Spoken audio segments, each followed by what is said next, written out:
नमस्कार, मेरे इस चैनल में आप सबका स्वागत है।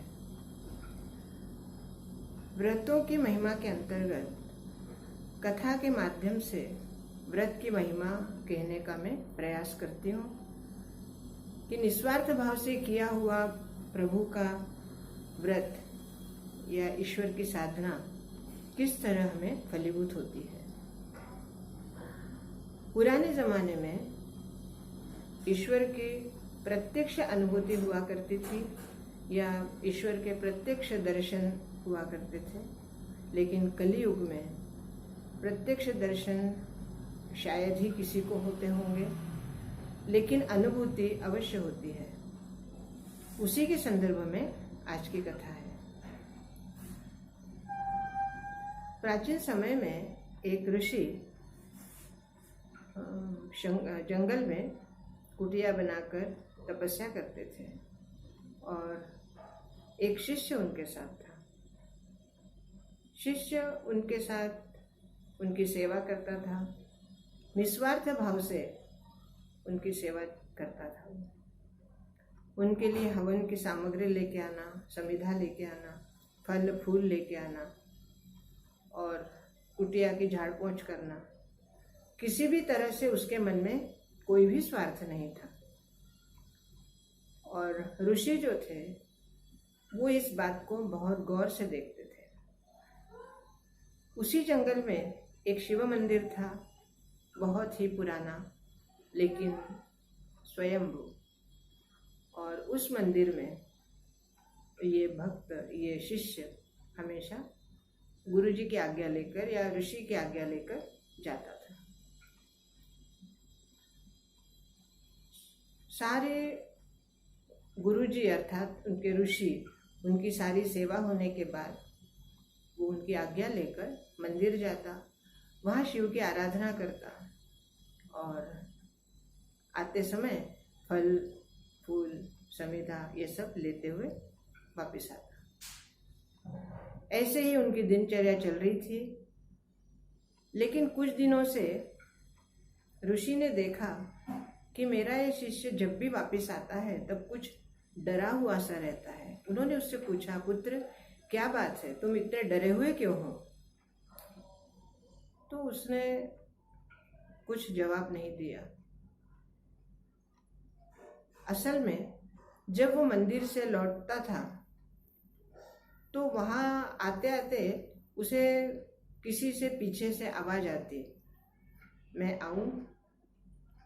और इस आवाज को सुनकर वो डर जाता, पीछे मुड़कर देखता, वहां से कोई भी दिखाई नहीं देता।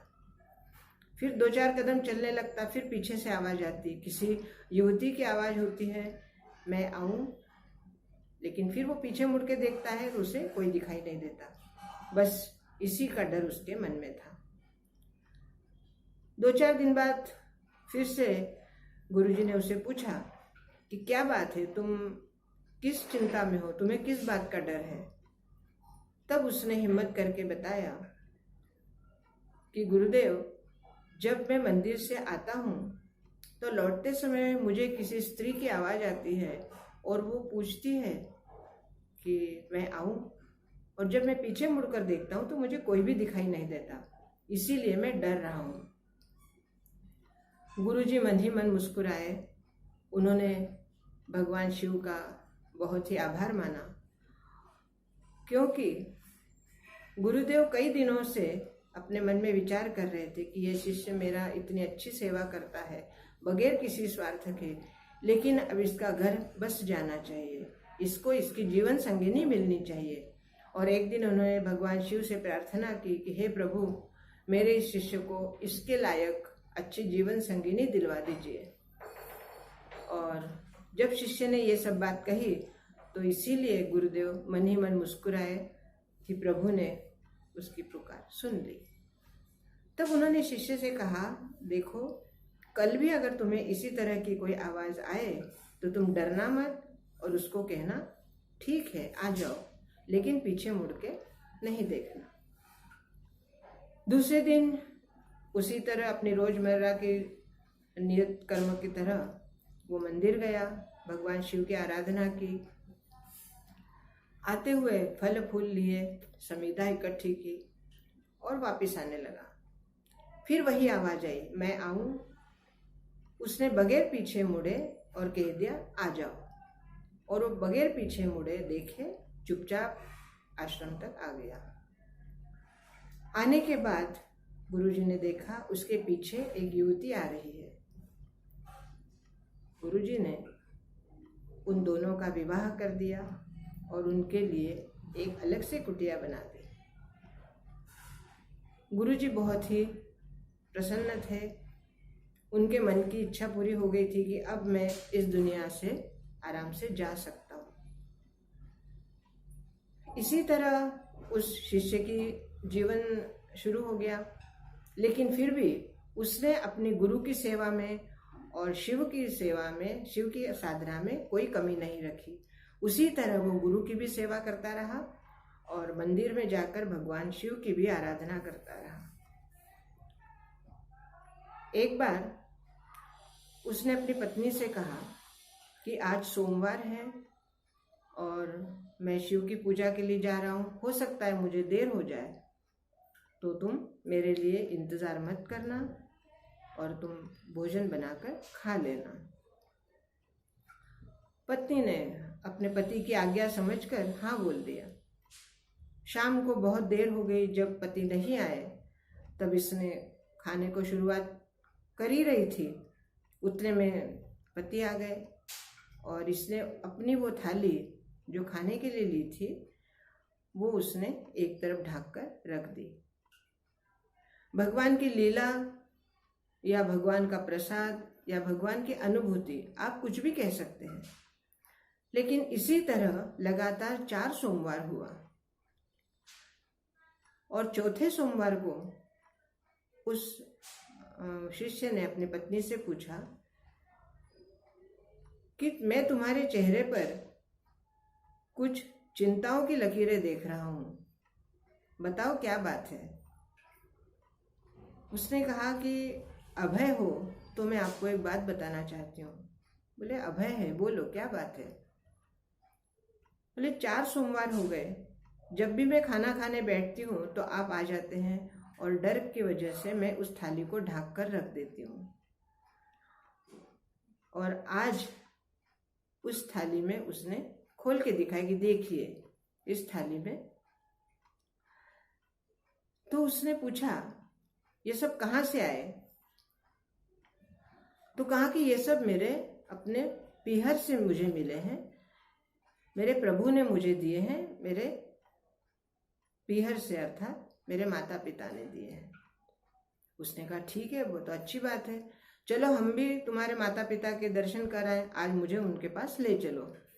अब ये जो स्त्री थी, ये जो पत्नी थी, ये मन ही मन शिव से प्रार्थना करने लगी कि हे प्रभु, मैंने प्रत्यक्ष रूप से आपकी कभी कोई सेवा नहीं की, लेकिन मेरे पति को ही मैं परमेश्वर मानती हूँ और उनकी सेवा में ही मैं आपकी सेवा समझती हूँ, इसलिए आज मेरी आप लाज रखना। मैंने बचपन से ही, न मेरे माता पिता थे न मेरे कोई सगे संबंधी थे, हे शिव शंकर, मैंने आपको और माता पार्वती को ही अपने माता पिता माना था और आपका ही ध्यान करके मैंने इन्हें कह दिया कि मेरे माता पिता ने मुझे ये दिया है, आप मेरी लाज रखना। ये अपने पति को लेकर चलने लगी और जहाँ वो पुराना मंदिर था उस मंदिर के थोड़ा सा आगे वहीं पर एक बहुत अच्छा मकान दिखाई दिया, एक घर दिखाई दिया। वहाँ पे ये लोग गए, कोई कह रहा था कि मेरे दामाद आ गए, कोई कह रहा था मेरे जीजा जी आ गए, कोई कह रहा था मेरे स्वामी आए, कोई कह रहे थे मेरे बहनों, या कोई ना कोई एक रिश्ते से उन्होंने सबने उनका स्वागत किया। सारा दिन वहाँ बैठ रहे, भोजन किया और जब आने लगे तो इस शिष्य का उपवस्त्र वहीं रह गया। वापिस आने लगे, इस पत्नी ने भगवान शिव की बहुत ही आभार माने कि हे प्रभु, आपने आज मेरी लाज रख ली। वापिस आने लगे तो इसने कहा अरे मेरा उपवस्त्र वहीं रह गया। वापिस जाने लगे तो जो पुराना मंदिर था उसी मंदिर पर इस शिष्य का उपवस्त्र रखा हुआ था। तो इसने ना वहां पे कोई घर है, ना कोई लोग है, ना कोई दास दासी है, ना कोई घर के माता पिता, कोई भी नहीं था। फिर इसने अपनी पत्नी से पूछा कि ये कैसे हो गया, अभी तो यहाँ सब कुछ था। तब इसने कहा, हे स्वामी, ये भगवान शिव शंकर की कृपा है। मैं उन्हें ही अपने माता पिता मानती हूँ, माता पार्वती को माता मानती हूँ और शिव शंकर को पिता मानती हूँ, और उनके जो गण हैं वही मेरे सारे रिश्तेदार हैं, और उन्होंने ही मेरी इच्छा से आपको दर्शन दिया। वही मेरे माता पिता आज प्रत्यक्ष रूप में आपके सामने आए और उन्होंने आपका स्वागत किया। इस शिष्य को कुछ कहने को नहीं बना कि मैं ऐसी भगवान ने मुझे पत्नी दी है कि जो शिव भक्त होते हुए भी उसने आज तक कभी भी अपने मुंह से नहीं कहा कि मैं शिव भक्ति नहीं हूँ, और मैं भगवान शिव की इतनी आराधना कर रहा हूँ, लेकिन भगवान शिव ने मुझे इस पत्नी की कृपा से मुझे दर्शन मिले। वो वापिस अपनी कुटिया पे आया और गुरुदेव को प्रणाम करके उसने सारी बात कही कि हे गुरुदेव, आज भगवान की कृपा से मुझे भगवान के दर्शन हुए और आपकी कृपा से मुझे ऐसी भक्तिनी जो कि शिव भक्त है ऐसी पत्नी मिली।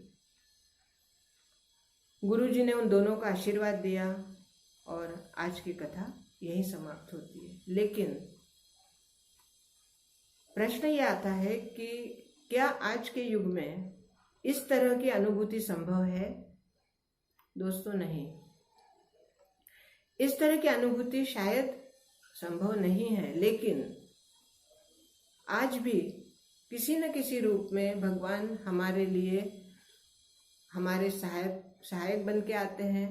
किसी न किसी रूप में वो हमारी सहायता करते हैं, हमारे ऊपर कृपा करते हैं, हमें आशीर्वादित करते हैं। बस एक ही चीज की हमारे पास आवश्यकता है और वो हमारे अंदर होनी चाहिए, भाव। आपके मन में अगर भक्ति का भाव है तो आपको प्रभु के दर्शन अवश्य मिलेंगे, आपको अनुभूति अवश्य होगी। दोस्तों, इस कहानी के माध्यम से आपको क्या शिक्षा मिलती है, और आप इसके बारे में अगर कोई प्रश्न पूछना चाहते हैं तो आप अवश्य लिखिए। मेरे इस चैनल को सब्सक्राइब कीजिए, लाइक कीजिए, शेयर कीजिए और कमेंट्स कीजिए। बहुत बहुत धन्यवाद। जय श्री कृष्ण।